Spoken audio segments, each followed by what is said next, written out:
Hey, JK here. I want to thank you for sharing part of your day with me. Y'all ready for this?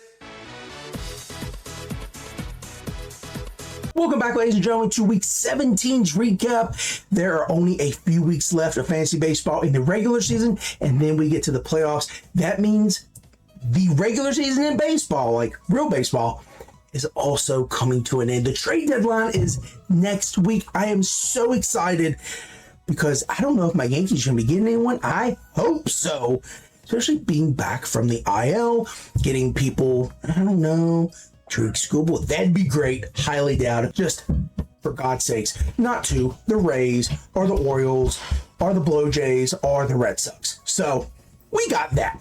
Let's go ahead and get to the recap because, well, I'm already 3 days late. But this for good reason, because I watched Beauty and the Beast with my family last night. You might be thinking, well, that's kind of odd that you watched it and put this off for a whole nother day to watch that. Why is that? Well, because my fiance and I have matching tattoos. I'll throw a picture up there right now. But let's go ahead and get to these teams.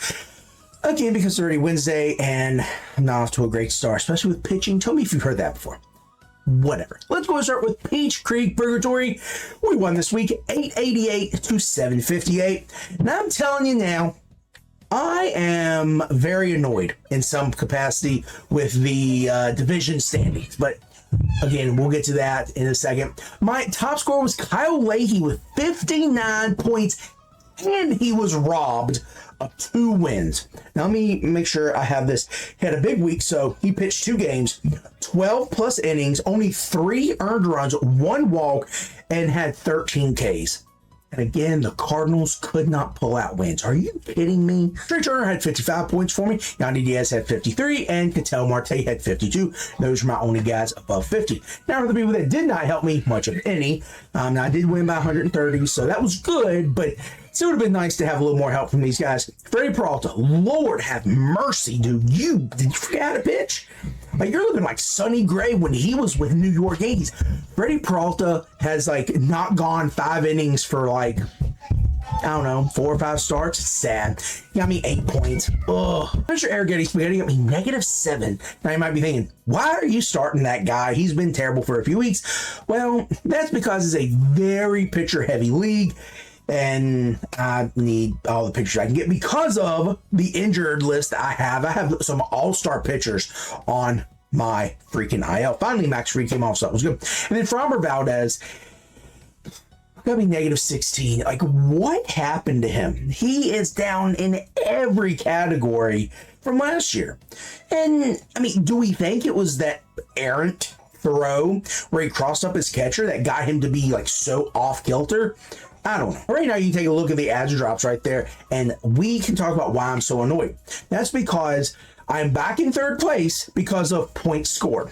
Now, the person that's ahead of me, we have the same record, but he's ahead of me because of points, and he's the person that had, like, every single one of his players double their weekly output, and that's why he beat me by, like, 500 points. So, yeah, okay, I get it, but I'm just annoyed, man. I was back to 2nd last week, now I'm back to 3rd. It's annoying, but here's the thing. 1st and 2nd, and I put the quotes because the guy who is in 1st, he is playing the guy that's ahead of me. So one of them's going to lose. And I believe we all have the same record. So I'm either going to jump up to 2nd or maybe probably not 1st, but I'll probably at least jump up to 2nd. So that'll be nice. So with only 5 weeks left in the regular season, 2 of my opponents only have 2 wins. So that is good. One of my opponent has 6 wins. So, okay. And 2 of the guys are ones that are ahead of me right now. The only 2 that are ahead of me, and I'm clearly going to see them in the playoffs. So it should be a fun last 5 weeks. I don't say I'm guaranteed a few wins, but feel very confident I can pick up a few wins in these last 5 weeks and maintain my playoff position. But again, man, the losses that I've had have been so wildly lucky by the other team and unlucky by me. So all that's just to say, let's perform well. Next thing we're going to talk about is the Russell My Jim Jams team. For the 2nd week in a row, going against one of the worst teams in the league, we tied 7-7-2. I am beyond embarrassed. I'm beyond annoyed because it's another situation we could have jumped into first or at least closed the gap. Instead, we lost half a game. So now we're like 2.5, 3.5 games behind first. So it's okay. But man, that is so annoying. And I lost saves. My teams are all built to win saves and holds. I am punting on wins and strikeouts. I would really like to win ERA and whip. My guys have been crapping the bed, rolling around in it, and then going to perform on Broadway because they're thinking that they're going to make it big. Nope, just pissing me off with my terrible ratios. In any case, my top performer and really the person who won me this week was CJ Abrams. 8 extra base hits, 6 home runs, 12 RBIs, stolen base here and there just for good measure. He had a .577 batting average and an almost 2,000 OPS. What? I really hope I wasn't going against him in any leagues. That's not foreshadowing. I also had 2 home runs from Alec Burleson, Jung Ho Lee, and Gabriel Moreno, while getting 2 wins and 13 strikeouts from Mr. Christopher Sanchez, and 2 saves each from Alex Lang and Trevor Mingle. But on the other side, both Otto Lopez and Xavier, which really let me down, going 6 for 41 with a 146 batting average, 2 runs, 1 extra base hit, and 4 stolen bases. So good for that, but you didn't give me anything else, and that's super freaking frustrating. Something else was my pitching. Lord have mercy. Again, tell me if you've heard it before. My pitching let me down. In fact, 3 of my starting pitchers had 4 or more earned runs allowed, and 3 of my relief pitchers had 2 or more earned runs allowed. What? Come on, guys. Now, you might think, well, why is pitching bad across the leagues? Because I run with the same guys. If I'm going to invest in you, I'm going to have you in as many leagues as possible. So Alex Lang, Paul Sewald, Ryan Finnegan, or whatever. There's a lot of Finnegans. I don't know. Kenley Jansen. These are my ride or dies because I think holds and saves are important. Bring back holds and saves leagues in the categories and stuff like that. So I'm all for it, but not everyone is. Due to the ads and drops, we added Kyle Lay, who had a great week last week. Jacob Webb, who pitches very intermittently. And I was trying to be sneaky clever here. I picked up Felix Bautista. Now, it's a very high and deep keeper league, so probably going to be in my keepers. And we dropped Jacob Webb and Andre Palante. Despite these last 2 weeks being ties, we are still in second place with an overall record of 132, 85, and 39. Definitely not where I want to be, but still only a few games behind first place. Did not start this week off good. I'm not too crazy about how it's looking right now, but there's still a few days. I've been focused elsewhere and still kind of annoyed about last week, and we'll definitely get to that. But now the next team we're talking about is the South Harmon Institute of Technology, where frankly it was a beatdown. I was facing the worst team in the league, and I ended up winning 14 categories to 1 category to 3 categories. I know you're asking yourself, what did you lose in and what did you tie in? We lost in blown saves, and we tied in complete games and shutouts, which again, unless you're very incredibly lucky, you're not going to get a lot of those, and stolen bases. Come on, dog. But I will say we got super lucky with whip. We did end up winning the category 1.100 to 1.105. So we won by 10,000ths of a point. Our top performances did include Mr. Freddie Freeman, 17 total bases, no home runs, nothing spectacular, but did have a .540 batting average. Salvador Perez, 14 total bases, 3 home runs, 5 RBIs, but you went 4 for 25. You do realize 3 of his 4 hits were home runs. Cool. We also had 2 wins from Mr. Christopher Sanchez and 13 strikeouts, so always good for you, Mr. Sanchez. Well, for the most part, always good. Red Sox reliever Garrett Whitlock also had 2 wins for us, and he also had 2 blown saves for us, along with Paul Sewald. He had 1, but man, that's 6. That's why we lost that category. I also had 4 weeks from Xavier Edwards, Francisco Lindor, Casey Schmidt, and Jack Caglianone. They went 5 for 53. And I'm not starting off great because I missed 2 home runs and 11 total bases from Lindor. That's like an entire week's worth of production from some other players. I also missed Devers home runs last week. So yeah, that stinks. That also didn't come back to haunt me in another league. almost forgot one of my top performers, CJ Abrams. He had 36 total bases, 6 home runs, 12 RBIs, and a 577 batting average. Good Lord. Again, I hope I'm not playing as him in another league that's going to be coming up shortly. But I digress. As we move to the adds and drops, we picked up Mr. Jacob Webb and we dropped Grant Holmes. Overall, despite this huge win, we're still like half a game behind and we're still in second place. It is what it is. Overall being 146, 95, and 47. I feel good that we will at least continue to trend in the upward direction to make the playoffs. I also don't want to screw it up because that is likely what I will do. But again, we're not going to talk or think like that. We're just going to hope that I keep getting big weeks from CJ Abrams. So we're going to head on over to the Yahoo Leagues and start with the Cheese Weasels. We're in 4th place with 94 points. We had 1 home run each from Luis Garcia, Liam Hicks, and Christian Yelich. We also had 2 home runs each from Trey Turner and Casey Schmidt, and 3 from none other than Yordan Alvarez. Moving on to the pitching, we had 1 win from Alex Lang.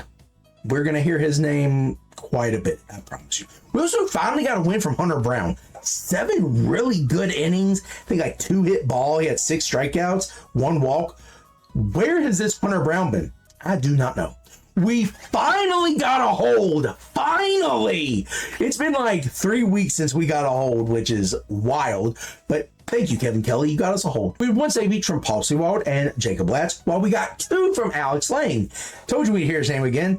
That's not the last time, though.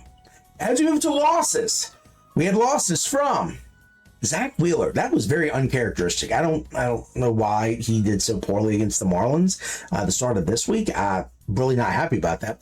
Also, Jesus Luzardo. He pitched a really good game and got a tough luck loss. That kind of stinks. Paul Skeens, no surprise there, which is really, really unfortunate that you cannot do anything to get close to last year. And then Hunter Green.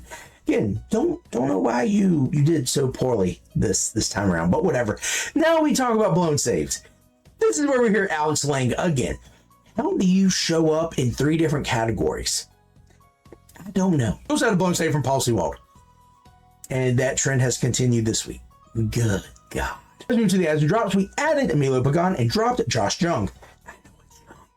As we near the end of regular season for fantasy baseball, this is a roto league, so it is year round. And by year round, I mean there's no playoffs, there's no wonky weeks, scoring here and there. It scores as many points or accumulate as many stats as you can. So this is something we're going to be throwing people out and bringing people in that are kind of off the wall in some cases towards the end. This is a keeper league, so we're not going to throw everyone away because we can't afford to do that. Because again, this is the keeper. We're going to keep some good guys for next year. But again, Luzardo, you might be gone. Hunter Brown, you might be gone.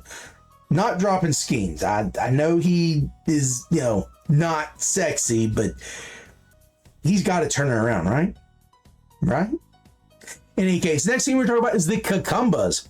This week, we were able to get back on the winning way, winning 7 categories to 3 categories. Would have been even more, but tell me if you've heard it. This is the 3rd time I've said that this video. Pitching let me down. My offense really, really helped me out this week, winning 5 of my 7 categories, which, again, I'm very thin with my offense. I do a whole heck of a lot more in my pitching, so this is a very different approach that I've had to any of my fantasy leagues, and knocking on wood, so far it's worked out. Let's go ahead and get to the people who did well for me. Dylan Dingleberry Dingler. He had 3 home runs, 8 RBIs, and scored 6 runs, along with a 400 batting average. Ooh, wow. Jacob Wilson also had 3 home runs for me, but he only had 6 RBIs and scored 7 runs for me. I'm not complaining at all about that because he also had a stolen base. Then we get to Sal Stewart. Big Sally baby. Woo! 2 home runs and 10 RBIs. Stole a base here too. You also only hit 188, so yeah, that's not great. Riley Green also had 2 home runs for me, had 7 RBIs, and scored 7 runs. Moving on over to the pitching. Tariq Skubal, 2 wins, 21 Ks, and a higher whip at .77 than his ERA, which was .63. That is wild. Christopher Sanchez had 2 wins for me too. Not as sexy ERA or whip, but still enough to get wins. And Trevor Meagle had 3 saves for me. On the other side, we had sub 200 batting averages from Yandy Diaz. Ooh, that one hurt. Sal Stewart. Come on, Rook. Brandon Marsh. Bro, you were hitting like 330. You're down to like 280 now, which that's still good, but 50 points, brother. And then Dalen Lyle. And that's kind of what we expect. He did have a solo base for me, but sub 200 batting average, that's not great for y'all fellas. Pitching wise, we had very ugly starts from Cristher Sanchez, Bryan Woo, Bryce Miller, and Logan Webb. Logan Webb, what is going on with you, man? Very ugly starts throughout this year. You have a close to 4 ERA. That's not great. And then Mr. Posewald, you blew some saves. Oh my lord, what's going on? You're seeming to fade. And I really, really need you not to fade. I need you to stay strong, or else what's going to happen is the D-backs are going to not rush, but very highly encourage Justin Martinez to come back. And while that's fine, you're just going to be a guy on my bench because you're not going to get as many holds because they have other guys, and then you're fading. So just finish out strong, man. Please. As we move to the As drops, there were none because we feel pretty good with our team. But we are going to talk about our overall record.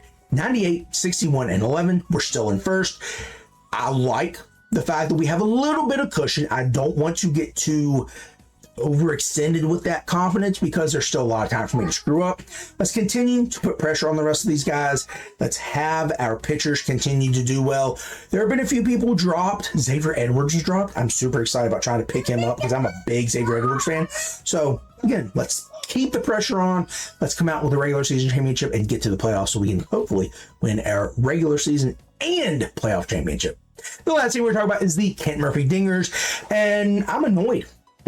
I'm annoyed because the wonky weeks seem to only help the person I'm playing, and it happens to be the same person I played in week 1 when he beat me.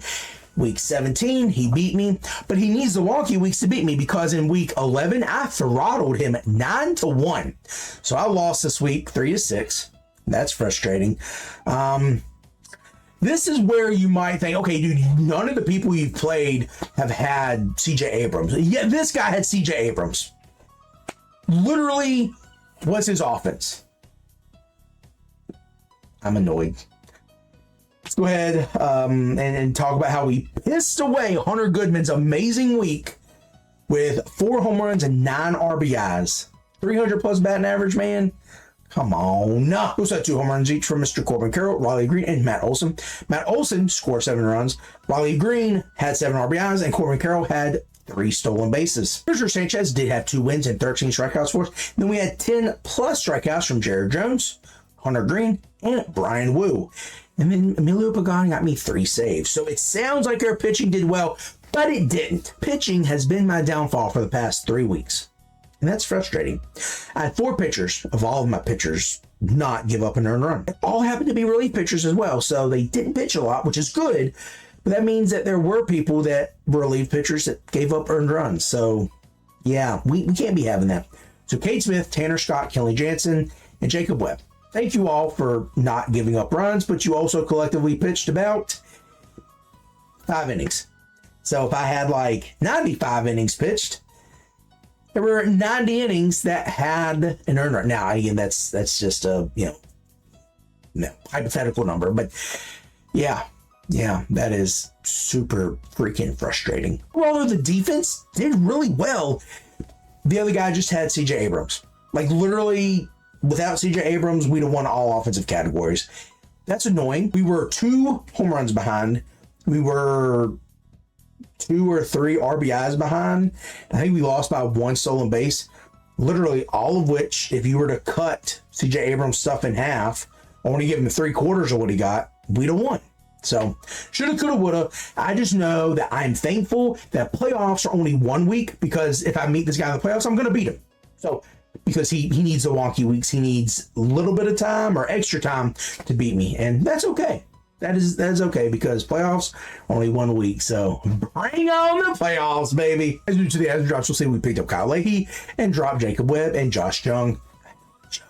But we're sitting in 3rd place now, which is nice. We still have 11 wins. We're still projected to make the playoffs. And here's the thing, we're still considered the division leader because look at this little cross. I don't know where it's going to be, but there's a little cross beside my name in the division standings. And then in the legend, it says that division leader, even though he's shown above me. But whatever, I'm still the division leader. That means I'm going to get the higher seed than you. But whatever, I digress. Let's go ahead and talk about the people I think you should add. First and foremost, if he has been dropped in your league, Clay Holmes. He's going somewhere, and it's going to be nice because he should be going to a contender, and he's going to get off the pitching rotation that the Mets have. Also, he's probably not available. Freddie Peralta, yeah, he's going somewhere else too, so that's good because he's on one of my pitching staffs. I'm going to highly encourage anyone and everyone out here to go look at, of all people, Brandon Pfaadt, however you say his name, because somehow the guy has struck gold. He's pitching well. He had a 6+ ERA last year, and the first few weeks of this, not even few weeks, first starts of this year, he had like a 5 or 6 ERA. I don't know what he did in the minors, but he's doing well. I picked him up in one of my leagues this week. What? Yeah, picked him up. 6 innings, like 2 earned runs, 5 strikeouts, something like that. What? Yeah, crazy.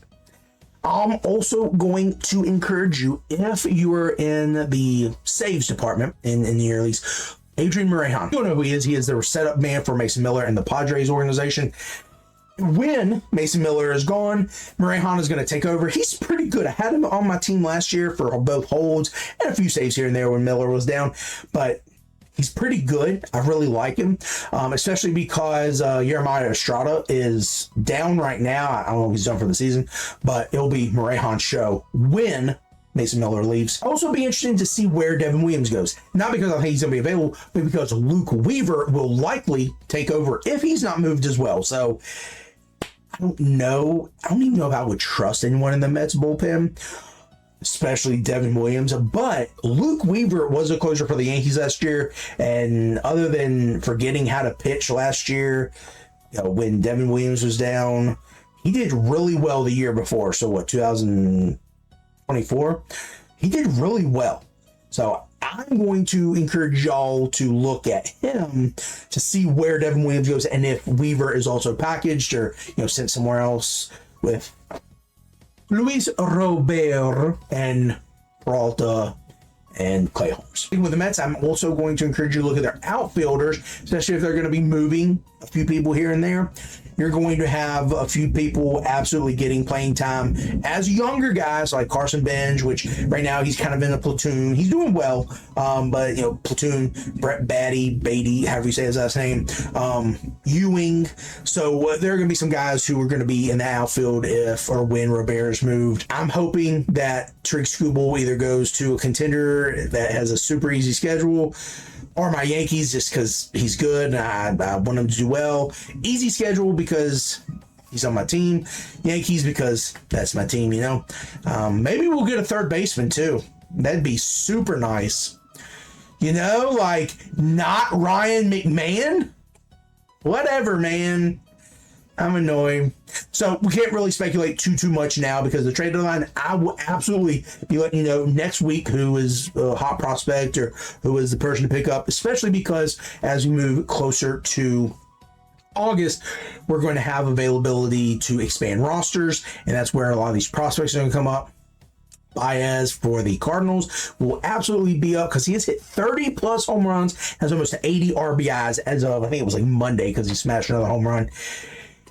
That could be another team that, I don't want to say sell, but could be moving a few pieces because they need to bring up their talent. They're pretty set at, I would say stolen bases, which they are pretty set there. They're pretty set at shortstop, so Weatherholt's already up. So see who else they can bring up to make a splash. That's going to do it for the recaps and the people I think you should add. I know it's kind of an off-kilter type of people you should add, but with the trade deadline coming up, who knows where people are going. So I don't want to say pick up a Kyle Leahy because he could be moved. And if he goes to the Mets, don't pick up Kyle Leahy. I don't think that'd be a good move. Just like Michael McGreevy was not a good move for me yesterday. Yeah, that's how my week is going. But in any case, this is JK. Here on with you. Some part of your day with me.